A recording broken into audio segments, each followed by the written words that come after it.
si aan goor walba u xiriir fadlan subscribe furo gambaleelka waqti walba goor walba xaggaagu waa sabti 27ka bisha luulyo 2019 habeen axad ayaa soo galaysa qodobada xiisaha leh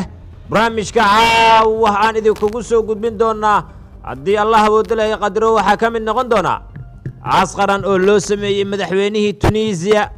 iyo madax ka qeybgashay madaxda ka qeybgashay ee aaskaasi yaa ka mid ahaa madaxya Caan ayaa markaasi qayb ka ah barnaamijka yan caawa idinkugu soo gudbin doonaa dibadbaxyaal Falastiin oo loo geystay falal dhimasho dhaawaca sidee bay u dhacday arrintan barnaamijka caawa bandhiga ayaan idinkugu falanqayn doonaa dhageystayaal Ukraine ayaa gacanta ku dhigtay markab shidaal dalka laga leeyahay markabkaasi barnaamijka caawa ayaan idinkugu soo gudbin doonaa qodobada kale xiisaha leh caawa barnaamijka aan idinkugu soo gudbin doono waxaa ka mid noqonaya Donald Trump madaxweynaha dalka Mareykanka waxa uu hanjabay Faransiiska sababo jira awgeed maxay tahay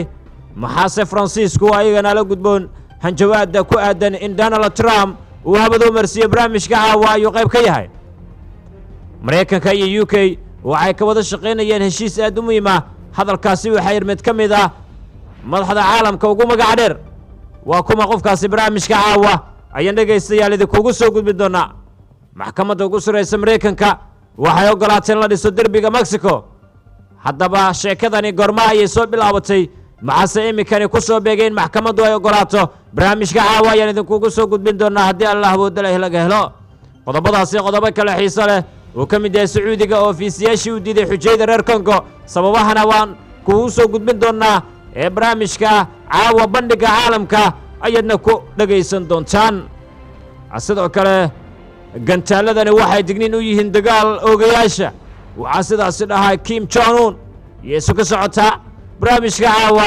ayaan idinkugu soo gudbin doonaa haddii allah awoodo leh laga helo muuqaalo laga helay shaqaale hay-adeed oo la afduubtay xaggee sideese u dhacday qaabciinkee ayaana muuqaalkani loo ogaaday barnaamijka caawa ayaan idinkugu soo gudbin doonaa haddii allah awoodo leh qadaro Ashraf ayaa soo saaray idinla socodsiinaya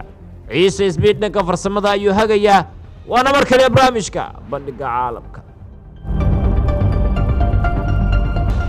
وتاريخيسير برامج كبني عالم كيد مغلسان قبي دم برامج كأي نسل سوقارنا يا مركنا عسقرنا يا واحد لو سمي مدحويني تونسيا أي مدح بدن أو أي مركز كيغب قلنا عسكاسي مدح ككرة صعطة ضلك عربي كو يروبا أي واحد ما تكغب قلنا مناسبة عسكر قرن مدحويني هراء دلك تونسيا بعج قائد سبسي أو سقاشني لبجرها كاسي أمان تلو عاصمة دلك كاسي تونس وقامية شكل قلنا عسكر مرحوم كواحد كمدها madaxweynayaasha dalalka Faransiiska Boortaqiiska iyo Falastiin boqorka dalka Isbayn madaxa golaha dawladda Liibiya wakiilo mataliyay madaxda dalalka Kuwait Mauritania Sacuudiga Imaaraadka xogayaha guud ee ururka jaamacadda Carabta iyo madax kale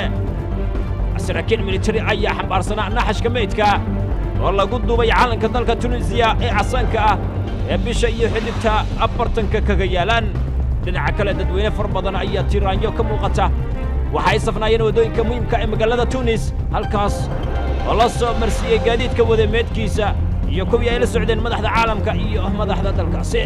madaxweynihii hore ee dalka Tunisia Beji qayd Sibsi waxa uu hogaamiyihii ugu horeeyay ee dalkaasi ee si dimuqraadi ah loo soo doortay sanadkii 2011 wuxuuna muddo dheer ku soo jiray siyaasadda dalkaasi isaga oo soo qabtay xilal qaran oo kala duwan gudoomiyaha baarlamaanka Tunisia Maxamed Naasir ayaa waxa uu si ku meel gaar ah si hayn doona xilka madaxweynaha tan iyo inta ay doorashada madaxtinimada ka dhici doonto dalkaasi bisha soo socota ee September 15keeda guud ahaan dhageystayaal barnaamijka bandhiga caalamka caawa kasmo aad ka maqlaysaan halkan ayaan ku soo gabagabeynayaa barnaamijka waxa soo saaray idin la socodsiinayna